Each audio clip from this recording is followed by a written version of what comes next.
I think my first involvement with the film was probably a call from Mike Fennell, and I'm sure he outlined the basic the basic parameters of what they were looking for.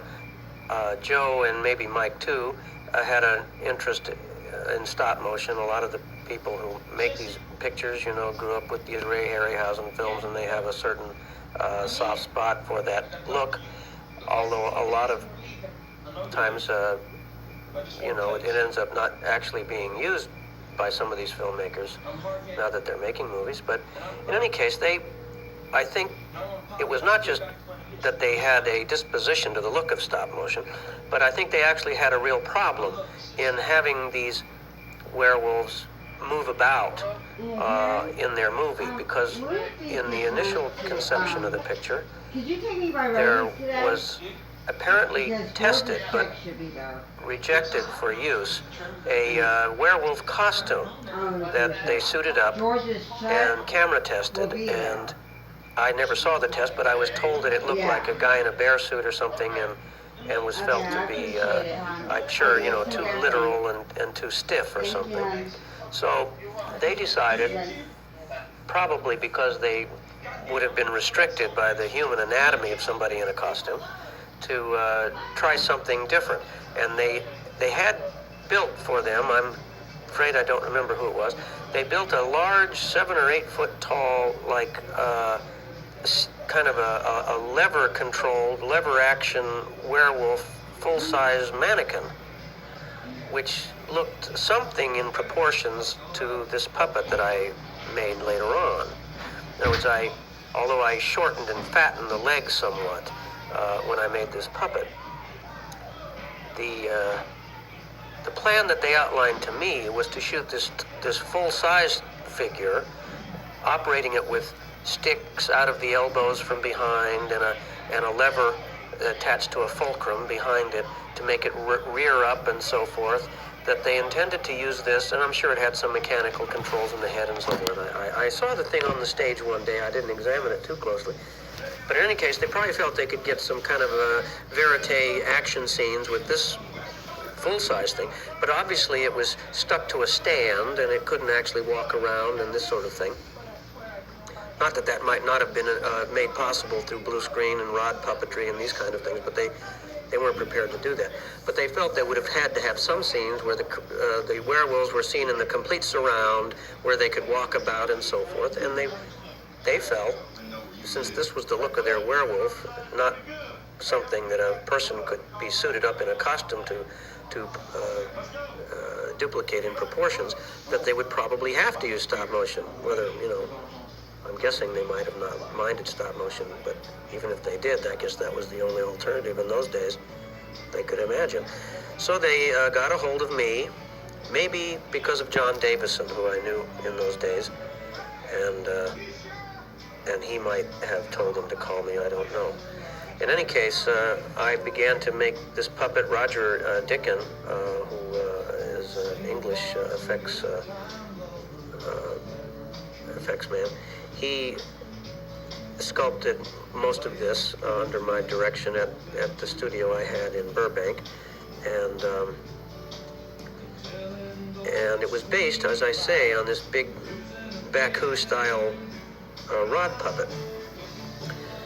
And at this time, the film had other werewolf effects. Rob Bottin had made, I believe, a hand puppet of a head and neck, which I recall some scenes of it, like trying to fit its way through a half roll-down window in a car and snap at people who were inside. But initially, the film was fairly modest in how the werewolf effects were going to be created. I think it was, you might say, maybe more story or performance driven. I think the werewolves were almost certainly much more implied than they are in the film now. And so I was hired under those circumstances to make a puppet to show a few explicit scenes of the thing so that people would believe the other scenes, you know.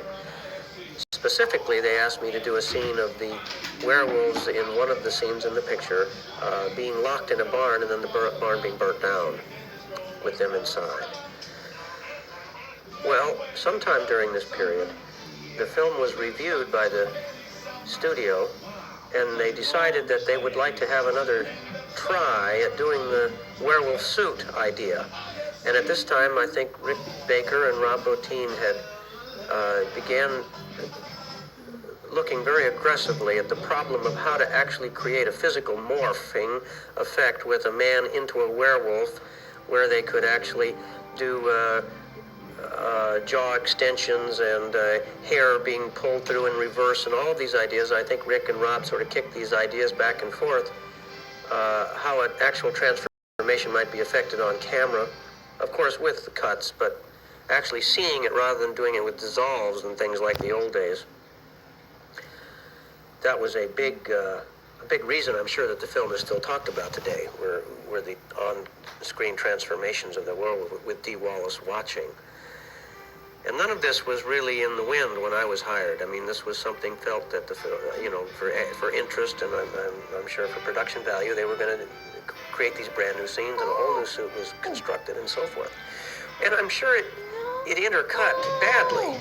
If you cut the scene that I did of the werewolves reacting inside the barn to the fire as it starts up, and then later on to when the inferno is kind of overcoming them. There's a big difference not only in the stop motion, which tends to have its own reality, that's undeniable, but there was also other differences.